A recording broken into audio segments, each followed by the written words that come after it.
வணக்கம். வியான் ரியல் எஸ்டேட்லேருந்து ஐயனார். இப்போ நம்ம பார்க்க வந்த ப்ராப்பர்ட்டி ஈசிஆர் மகாபலிபுரம் அடுத்த பூஞ்சேரி ஜங்ஷன்லேருந்து ஜஸ்ட் ஒரு 1 கிலோமீட்டரில் இந்த ப்ராப்பர்ட்டி அமைஞ்சிருக்கு. நம்ம ப்ராப்பர்ட்டிக்கு அருகாமையில் பாருங்கள், ஃபுட்பால் ஸ்டேடியம் இருக்குது இல்லையா, அதுதான் திருக்கைக்குன்றம் போகிற ரோட்லேருந்து ஜஸ்ட் ஒரு 200 மீட்டரில் இந்த ப்ராப்பர்ட்டி அமைஞ்சிருக்கு. நம்ம ப்ராப்பர்ட்டியோட டோட்டல் எக்ஸ்டென்ட்டு 1 ஏக்கரு. பாருங்கள், இந்த தார் ரோடு ஃப்ரண்டேஜ் ஒரு 80 அடி தார் ரோடு ஃப்ரண்டேஜில் முழுவதுமே நம்ம ப்ராப்பர்ட்டிக்கு ஃபென்சிங் பண்ணியிருக்காங்க.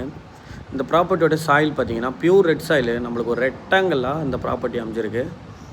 ஒரு சூப்பரான லொக்கேஷன். ஃபுட்பால் ஸ்டேடியம் பக்கத்தில் guest house, farm house, form land, குடியிருப்பு பகுதி தான்.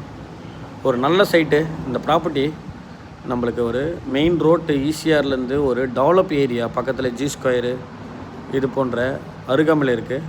நம்ம ப்ராப்பர்ட்டி எடுத்து நம்ம கெஸ்ட் ஹவுஸ் கட்டுறதுக்கு, ஃபார்ம் லேண்ட், ரெசார்ட்டு, ஒரு பார்ட்டி ஹால், கமர்ஷியலுக்கு நம்ம ப்ராப்பர்ட்டி ஒரு சூட்டபிள் தான். பர் ஏக்கரு 4,70,00,000 கேட்குறாங்க. பர் சென்ட் 4,70,000 நம்மளுக்கு நேரடி ஓனரு. பாருங்கள், அருகாமையில் இந்த கெஸ்ட் ஹவுஸ்லாம் இருக்குது. இதுதான் ஃபுட்பால் ஸ்டேடியம். ஒரு நல்ல சைட்டு. பாருங்கள், இங்கேருந்து திருக்கைக்குன்றம் போகிற ரோடு இதுதான். அந்த கார் போதிலே அதுதான். ஒரு நல்ல சைட்டு, மிஸ் பண்ணாதீங்க. இந்த ப்ராப்பர்ட்டி சம்மந்தமாக நான் டீட்டெயில்ஸ் சொல்ல தயாராக இருக்கேன். தேங்க்யூ.